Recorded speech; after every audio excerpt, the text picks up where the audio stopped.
really haven't got time for this today.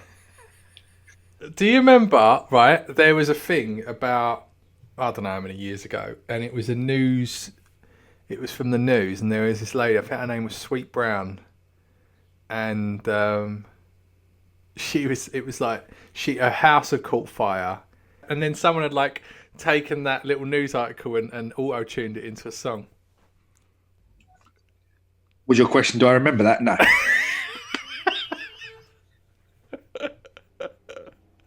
I'm going to show it to you. Right. Hang on, I've got to show it to you because it's a classic. Lord Jesus, it's a fire.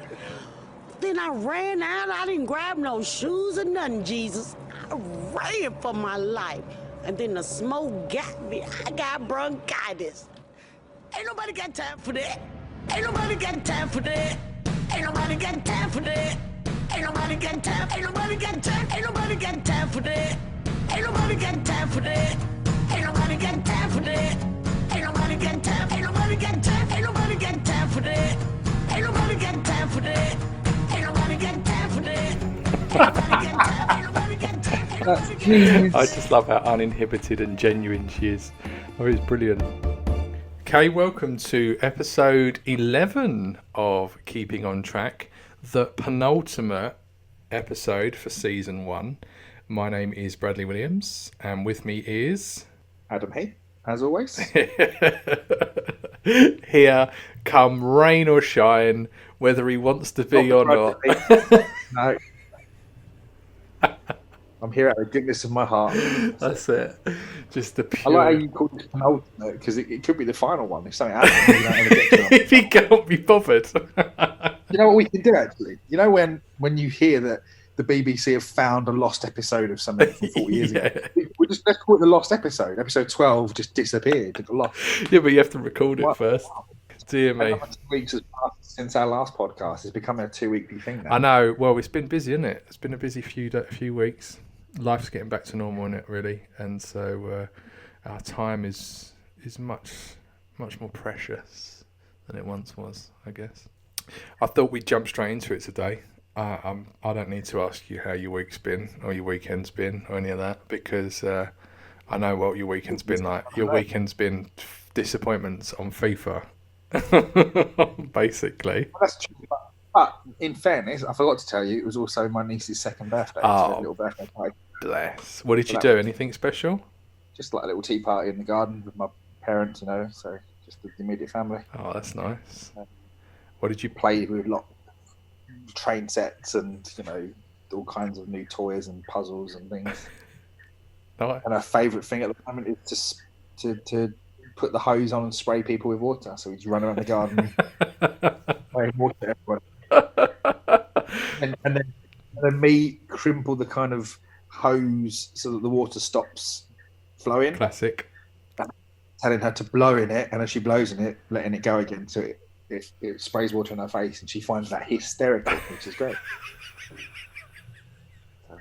Fantastic. That is got to be one of the classic dad/uncle tropes of. Oh yeah, I mean I didn't realise I'd been training for this job my whole life, but apparently I have because I'm nailing it. I know what to do. As an uncle. At least right now, at least now, tummy tickles, pretending to be asleep, spraying with water, all that kind of stuff. Yeah. That's basically what you do in your job.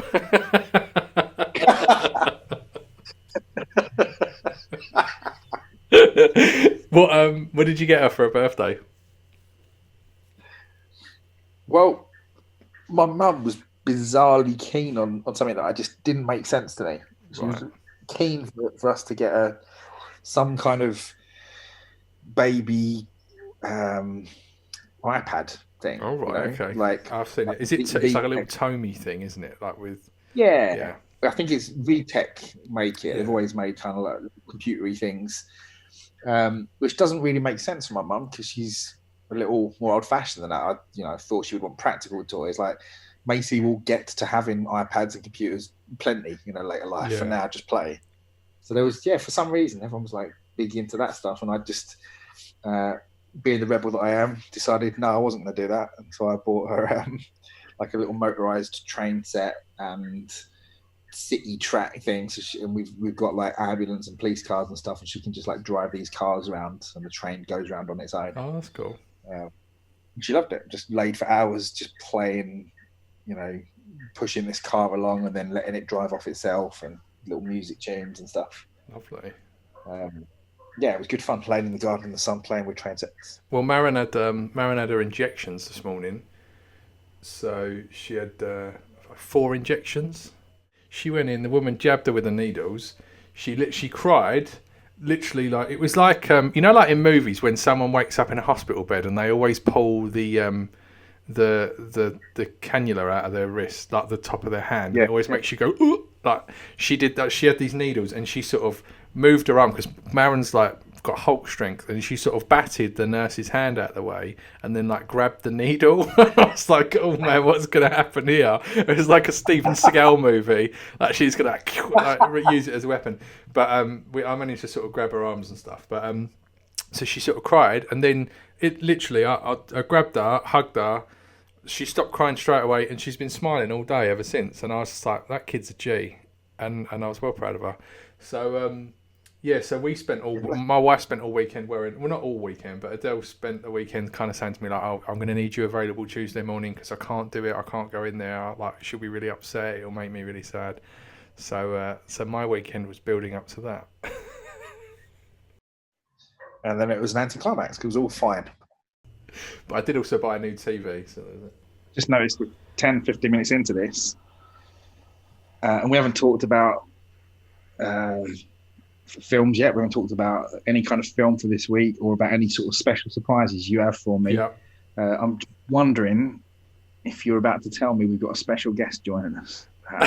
No, he ignored us. I did the research. I sent him a letter, and he ignored us, which is fine, I guess. Nothing. Not a peep. Not a peep. Nothing. 100% nada. But I've realised we probably haven't talked on the podcast. So as we left it last time, we were going to write a letter, and we actually wrote the letter. You wrote the letter. I sent it to me. We had a little bit. Posted it, old-fashioned style, to his home address. Yeah, because I couldn't get hold of an agent, so there were no contact details. His home address. His home address. So in fairness, I've probably just got an injunction coming. That's probably what I'm waiting for. But no, unfortunately not, which is fine. I guess, it is what it is. So, but I do have a film for you, and I do have a little activity for you. So there's that. Okay. Then can we keep trying? We'll keep Bruce Robinson. Yeah, we'll try. We'll try once more. I mean, I did promise in my letter that if he didn't respond to us, that I would take that as a, essentially like a leave me alone type thing. So we'll see. We've still got one episode. There's a chance he might have been on holiday. He might write back to us suddenly. There's every chance. Every chance. So yeah. So now we'll wait and see. But okay.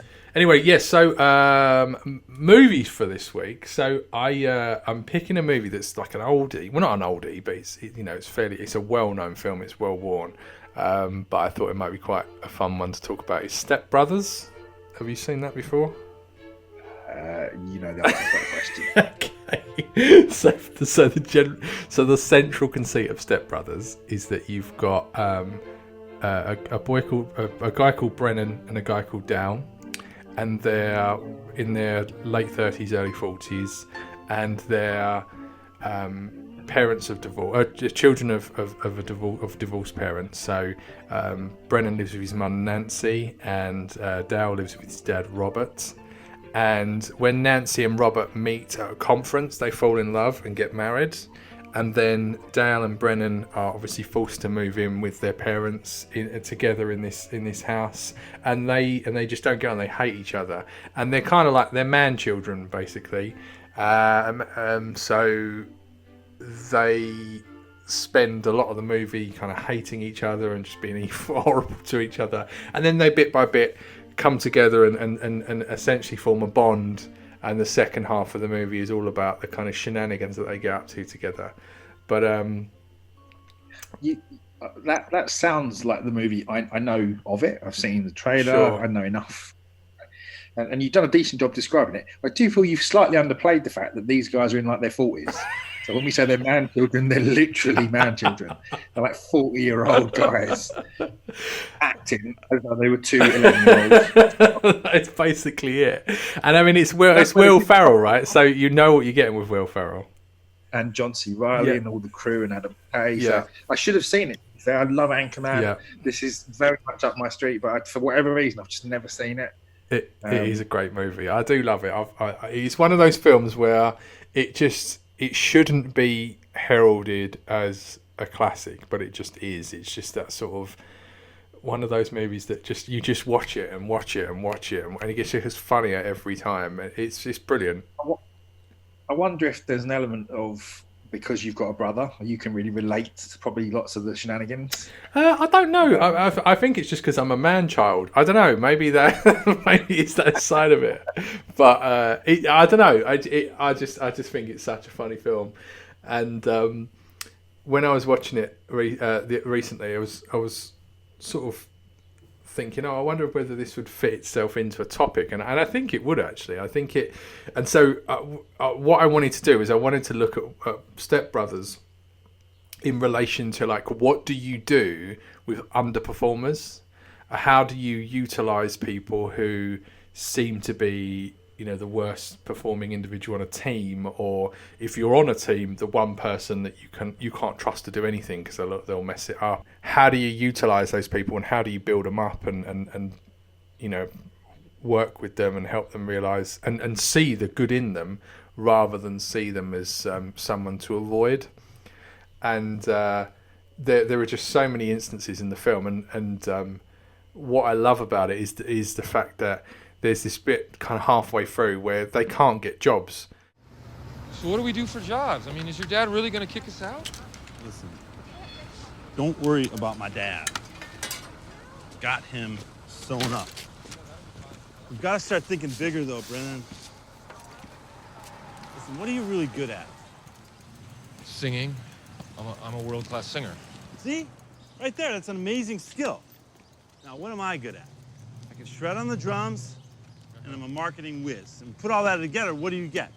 I don't know, a band? No, that's been done before, even better. We are gonna start an international entertainment company, the biggest and the best.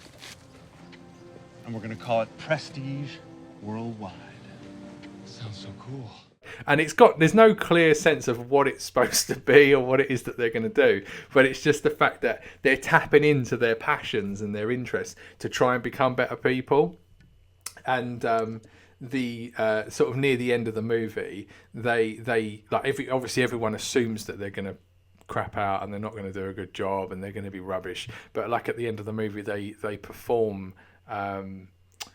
What's the song he does? It's a I think is it Time to Say Goodbye? I don't know what it's called, but it's like an opera song. I think Pavarotti performed it or someone like that. And then they perform that at this Catalina wine mixer. And then intermittently, John C. Reilly's on the drums and he's going boats and hoes and just dropping it in the song. And it just creates this little performance piece at a party, and everyone's kind of like blown away by it and how like wonderful it is and stuff. And I just wondered, like, have you ever had any experiences like that, or not like where you've kind of had to work with somebody and you felt like, oh wow, like this person's really difficult to work with, or almost felt like you're the other person? God, you know how to pick the topics. Seriously, controversial as well. Yeah, it is, but it's an everyday thing, isn't it? Right?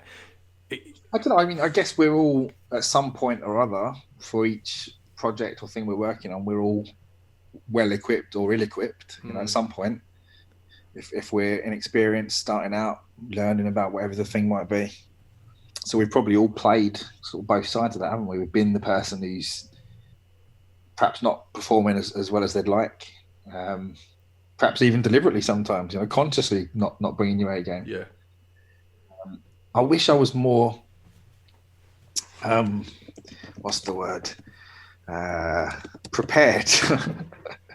I was on some of the things we talk about. I know some stuff, but I haven't got a framework. I can't explain it properly. Yeah. But there's something that's always stuck with me. I guess most managers I've ever had have left some kind of, there might be a thing, one or two things that particularly from them I've taken onwards. And one manager in particular always used to talk about competence, and I really liked the way that he talked about it. And there's probably a term for this as a model. There's a method. I just sort of remember the sketchy outline of it, Right. but it made a ton of sense. You almost need to see it to visualize it. But there's a sort of 4 stages to competence. Okay. So to begin with, you're unconsciously incompetent. You don't know that you're not very good, right? At something. Then you become consciously incompetent. You now know that you're not competent at it. There's a gap there. Right. Then you become consciously competent. Now you're competent at doing it. You can do it well. You're thinking about it. And finally, you become unconsciously competent. You don't even think about it anymore. You just do it well without thinking. And it's quite a nice kind of journey to map out. And sometimes, I ask myself on a given thing, whether it's a technique, particular topic, particular kind of environment, project, where am I? And hopefully I'm at least consciously incompetent. I want to know that I'm not good at something, I can work on becoming consciously competent. Whilst recognizing there probably are things that I have no idea I'm not good at, particularly, until you have feedback perhaps from someone or it becomes blindingly obvious. And I think that's normal, right? I know you're talking about performance in a team, and I guess, like I said, we've all been there. We've all been that person who is unconsciously incompetent. We don't even know that there's a gap or no. So I guess there's a piece in there about helping and supporting each other to grow and develop, and you can improve, right? Even if you are the person that people are rolling their eyes at, there is an opportunity to develop. And actually, I'd argue there's more of an opportunity for those people to help you develop, right? Yeah. To not just leave you cast aside, but actually help bring you along. But actually, easier said than done, right? That's a complicated thing to do. I'm sure we could have Rosie on here and Kevin, and we could do hours and hours and hours on kind of, like we said, mentorship and guiding and helping people to improve. When you have somebody who is consciously incompetent, how do you, it's a very difficult thing to broach with someone, isn't it?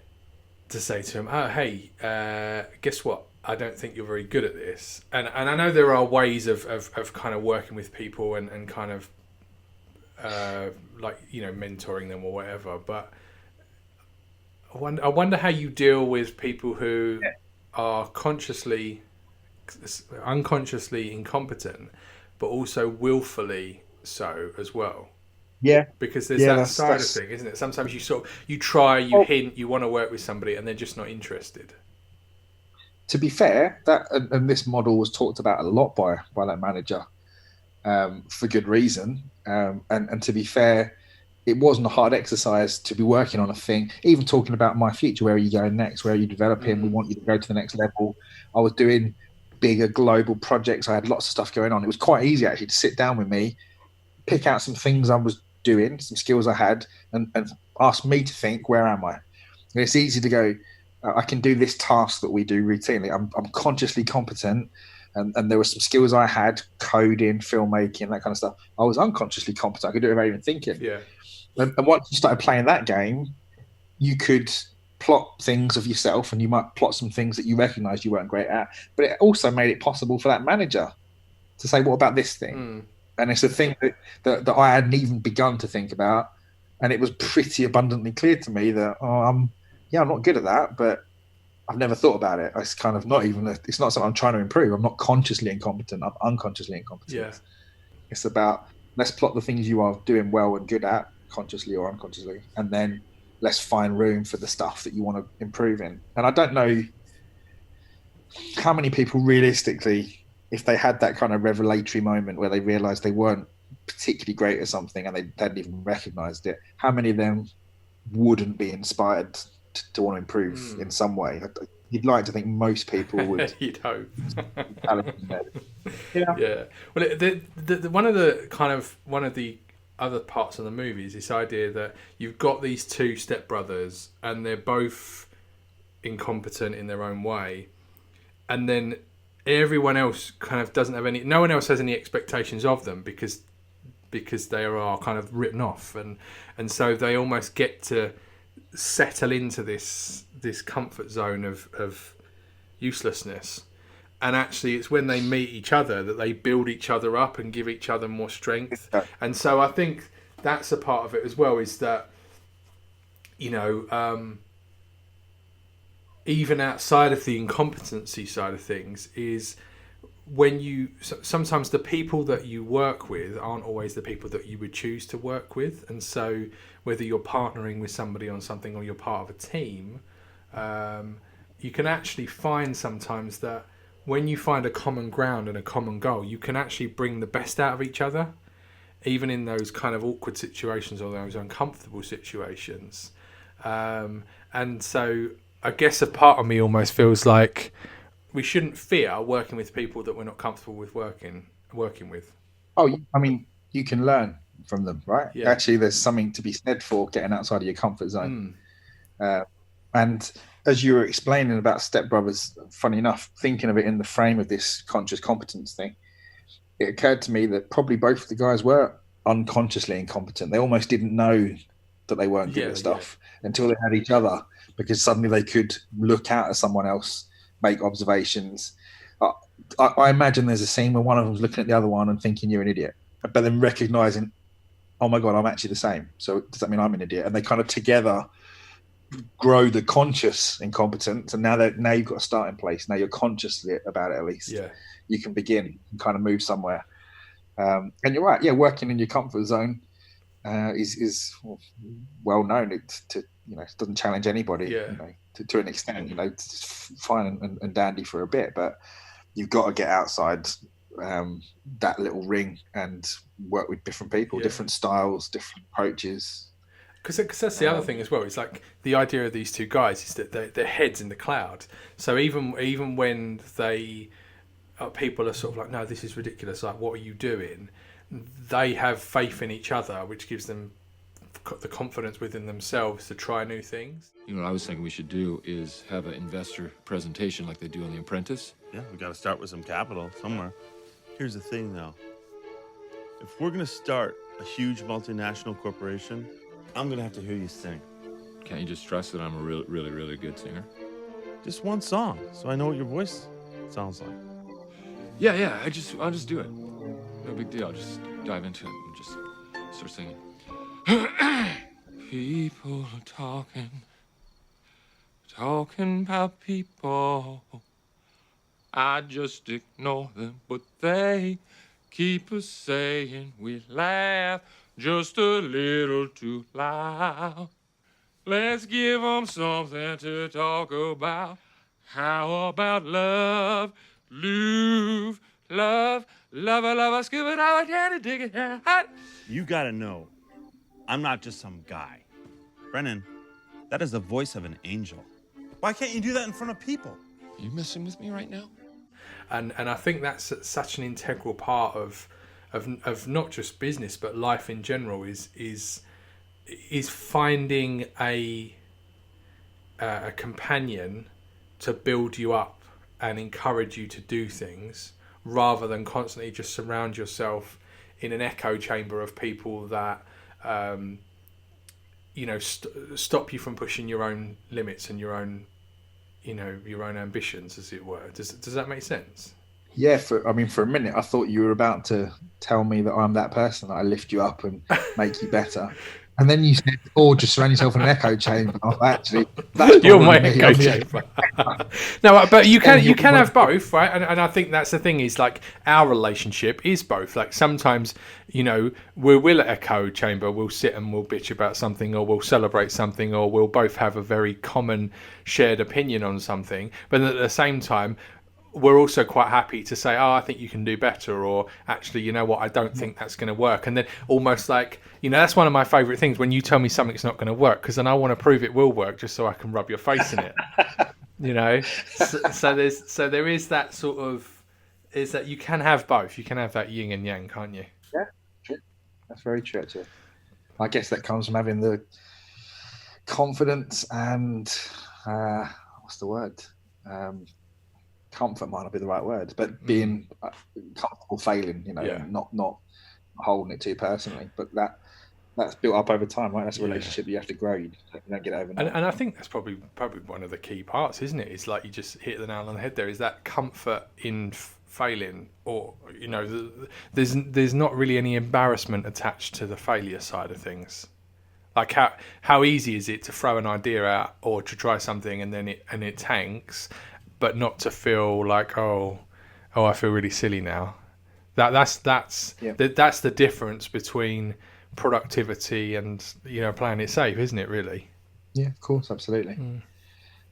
People have that ability to. Oh, it's a horrible phrase, but to give you wings, and it is true. I've been asked so many times about my different kind of creative relationships with people, and more often than not, because it's hard to describe why do you work with that? Why does that collaboration work? And more often than not, that is my answer. Do you know what?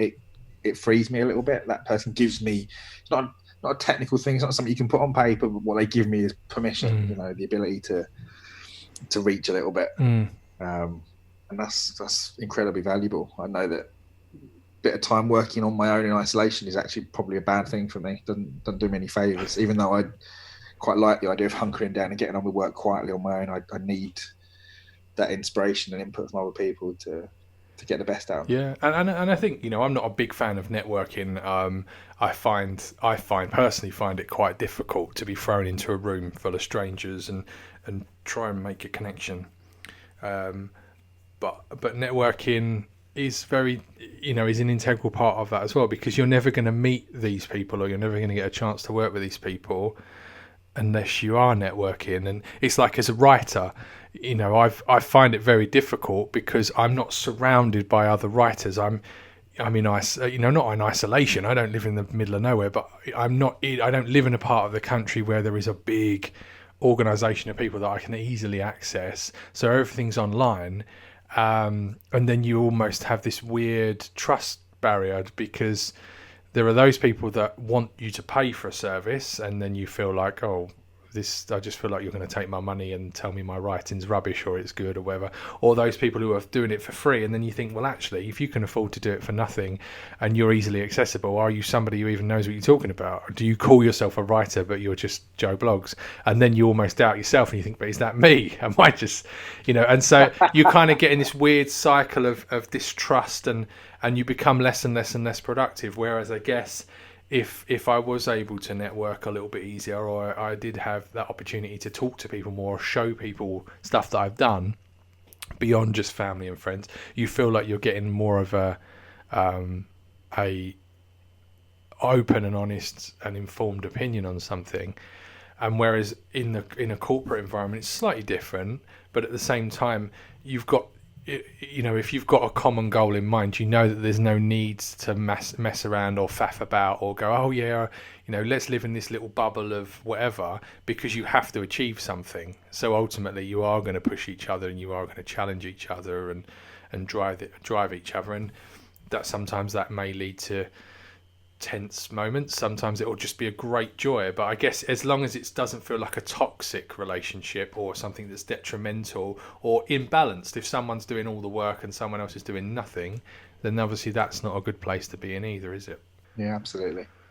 And in Step Brothers, would you say that the two guys begin as kind of worst enemies and ultimately then, you know, great enablers in each other's life? Yeah, I mean, ultimately, you could argue that their relationship is constantly toxic, because they're constantly trying to go against each other, and then they support each other in ways that are ridiculous. But out of that, they kind of almost go through this interpersonal change where they learn to actually be productive and actually come up with things that are good for both of them and those around them. So they kind of go through a very quick and strong character arc to get to that point without betraying who they are. You know, they don't suddenly become different people at the end, but they grow and they develop into better people.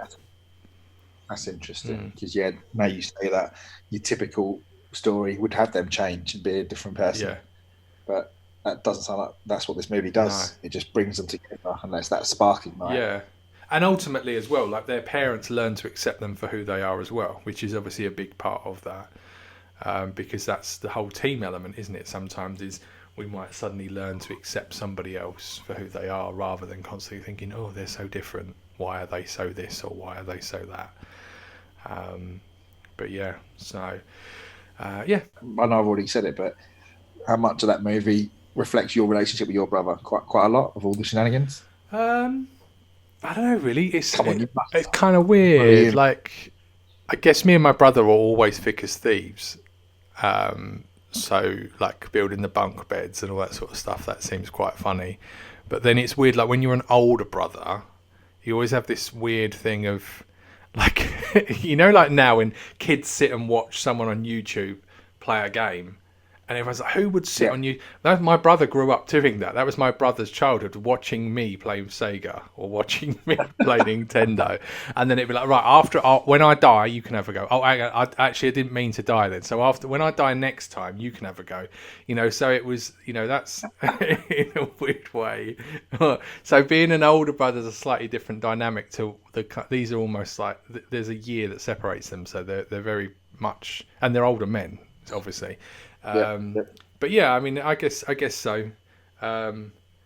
It's just funny. But so I just imagine your childhood was full of jokes and gags. Oh and yeah, winding each other up. I remember. Right, this is the kind of weird stuff that we used to do. So I remember once we had my cousins came over, and we were in. So me and my brother used to share a bedroom. We had bunk beds. And I had a camera. I must have bought a camera or something, and it was an old film camera. And I must have been about 8 or 9 at the time, maybe a bit older, 10 possibly. And we did this thing where we staged a. This is going to sound so weird. We staged a murder scene in the bedroom. So all like everyone was laying on the bed, or like put ketchup on the forehead, like as if they'd been shot in the head, and everyone like had their tongues hanging out and all that. And then I took a picture of it, and then when my dad come up, because he was coming, I think he's come up to like tell us dinner was ready or something, and he's like, "What are you all doing?" And we were like, "Oh, we're just staging a murder scene."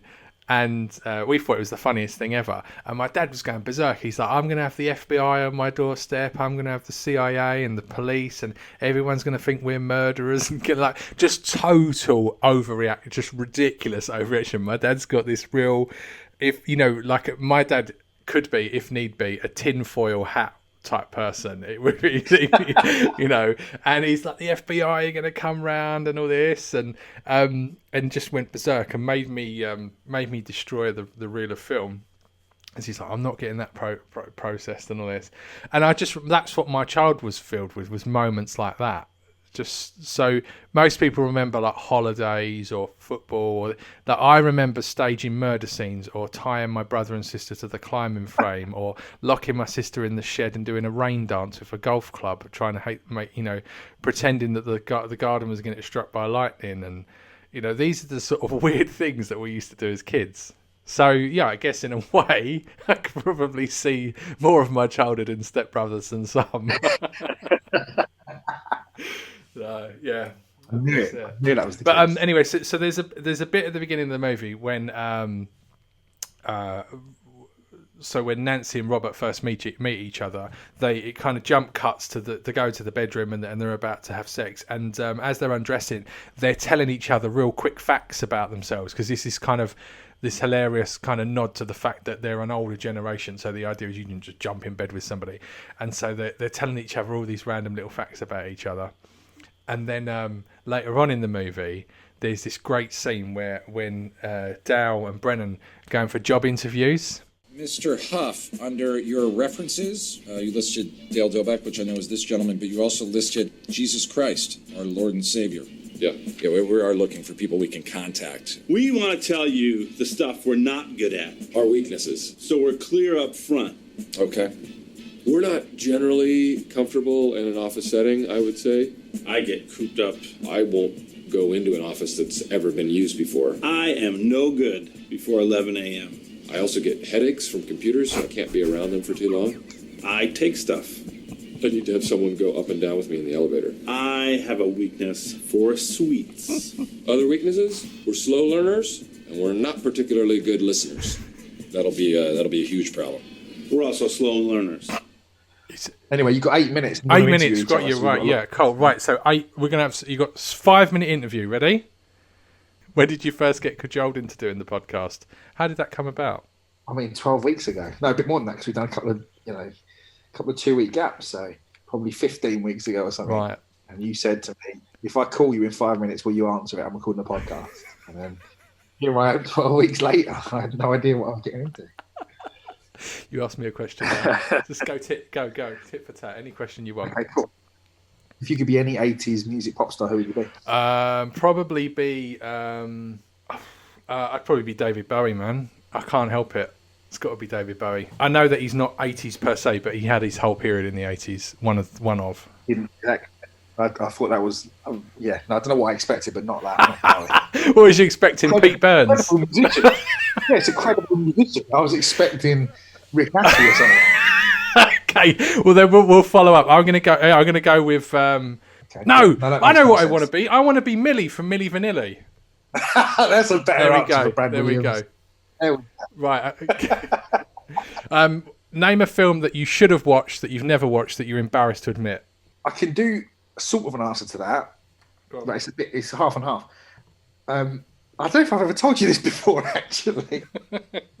At college, we were supposed to have watched The Godfather, maybe? Oh, yeah. Or maybe Godfather 2. And it must have been for Chris Hugo's class, I guess, for film theory. Right. And I'd never watched it. So I watched it at 4 speed the morning of, just to get through it. I had my VCR could go at 4 speed. So I've sort of seen it, but I've not really seen it because it was very hard to follow. I saw lots of the visuals, but I couldn't really make out much of the dialogue. No idea what was going on. Oh, that is tragic. So that's half and half. I sort of have seen it, but haven't seen it. Right. What's your biggest ever fashion faux pas? Curtains and frosted tips. Oh. That predates me. I've not seen the frosted tips. That would have been something special. Frosted tips, man. Curtains with frosted tips. That was something else. I was going to say curtains was probably your mum's fault, not yours. But the frosted tips, that was definitely your choice. You chose that. I'd love to. Sometimes I wish that time travel existed so I could go back in time and punch myself in the face. There's so many instances I'd love to do that. Something that people always talk about in relation to business that bores you to hell. Podcasts. Really funny, right? Quick story. I've got about 2 chapters of a book I've been writing for last year or so, just on the side. Right. And I got so much grief from my team when I told them I was doing this because my book is called The Podcast. And it explains why you don't need a podcast. Any business with a podcast is wasting their time. And then literally one by one, they started calling me, have you got a podcast? I'm like, oh, brilliant. You've betrayed yourself. Yeah. If you had to be a doctor, what would your area of specialism be?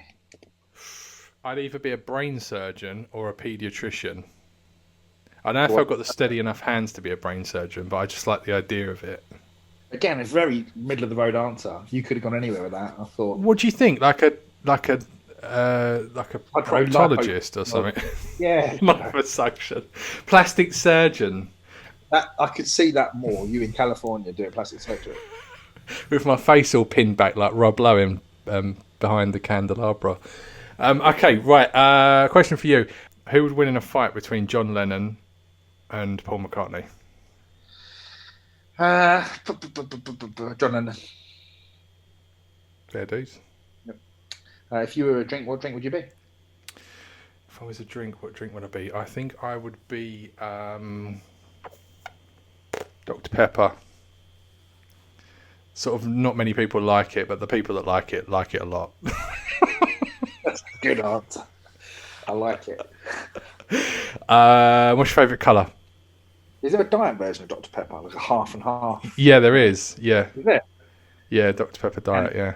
And you can dial it down a little bit because you Would that be your favourite version of me? Diet Dr. Pepper. What's your favourite colour? Green. If you were a wizard, what would your signature spell be? Oh, signature spell. I thought you were going to say signature quote, and I was just going to say "Thou shalt not pass," but that was too easy for me. Signature spell, probably to take away people's ability to speak. I'd rather see and not hear them for the most part. Sorry. That's a good one. What is the temperature on the surface of Mars? So Mars is a little bit colder than Earth. I don't know what the temperature is. What is the temperature on the surface of Mars? Oh, I don't know. I just asked it. You asked me okay. a question. I know what podcast they listen to on Mars. They listen to Keeping on Track. I know that much. Special, wouldn't it? That's what drove them there. If ours was the one podcast that aliens intercepted and listened to, wouldn't that be awesome? Mate, they'd leave this planet well alone. They're going to destroy themselves in enough time. We'll leave it and we'll come back for the natural resources. We're not going to destroy ourselves. We're not that incompetent. We don't have to be incompetent to destroy yourself. You just have to be a lunatic. Yeah, there's a little bit of that about you for sure. I don't think I'm as much of a lunatic. I'm just trying to get by. Just trying to keep myself out of trouble. Trying to keep your head up. What's the most embarrassing thing that's ever happened to you? I tell you what, the most embarrassing thing I've ever done is watch my old show reel. When I watch stuff back that we did like 15 years ago, it absolutely curls my toes. It is some of the most cringy stuff I've ever watched. So that is definitely. What about you? When I was about 5, no, I'm probably older than that, 6 maybe, 7. I graffitied in the school toilets. What did you write? My name. Brilliant. Full name properly, like Adam Heath. I did do my surname, but we were barely able to write at that stage. But I was the only Adam in the class. Brilliant. And we went through an entire sort of 30-minute episode where the teacher was trying to get whoever had graffitied to admit it, and no one would admit it. I think she knew all along it was me. Oh man, that's a confession and a half. That one. Still, that haunts me. It does. How stupid am I, or must I have been, to have written my own name? That's all I wrote, just my name in big letters. That is brilliant. That is, and it's so lazy. It's not even like you thought of anything of a particular worth. You just wrote your name. I'd like to suggest that I was learning to write, and I was just proud of my accomplishments. But yeah, it was right across the wall of the toilet. That's brilliant. I want some credit for what I used to do the graffiti. It was on your own feces, was it? No, it was not. That would be... What was it? It was the handle from the flush. It was like a chain flush with black bit on the end. I thought, I wonder if that'll write, and it did. Curiosity, man. That's some curiosity. I could have flashed, but I decided to do graffiti in the first place. Fantastic. Okay, then I got one last question for you, and I'll answer it as well. If you were gonna be, if the world was gonna end tomorrow, and you had tonight to watch one last film, what would you watch?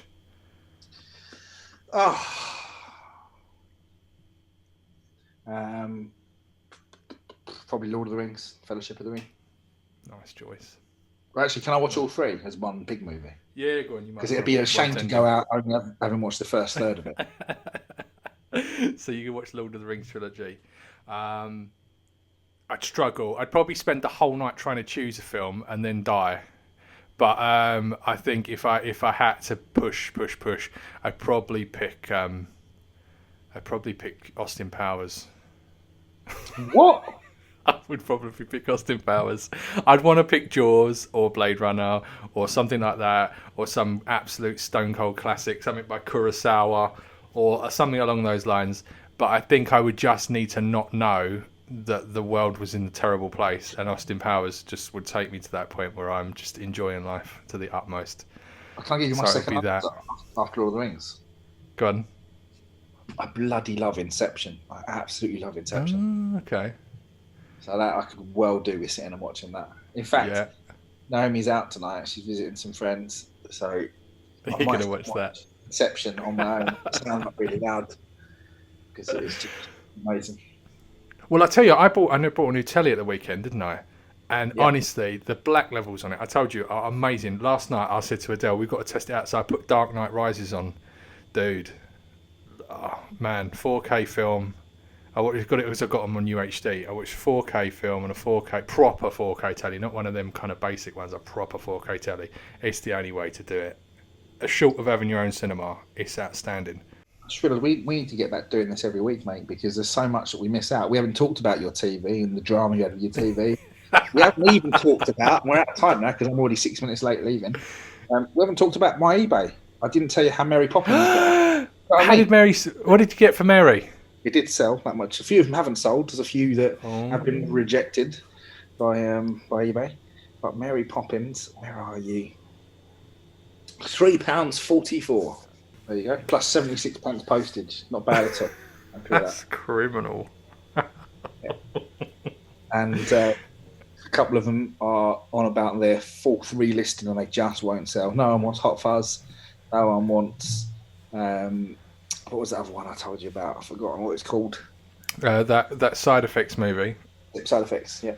Yeah, you won't sell that. No one's going to buy that. Can't give them away, it seems. Nah, that's it. Right. We need a score for Step Brothers and we can wrap up. Step Brothers, give it 3.5. Not much consideration in that. You just bang, there it is, straight out 3.5. Yeah, I'm on it. For 3.5 for Step Brothers. Okay, nice. There we go. Cool. Well, Adam, I would absolutely love to ask you 1,000 more questions, but I know you've got to go, so I'll love you and leave you, and I'll see you next week. Take care. Bye.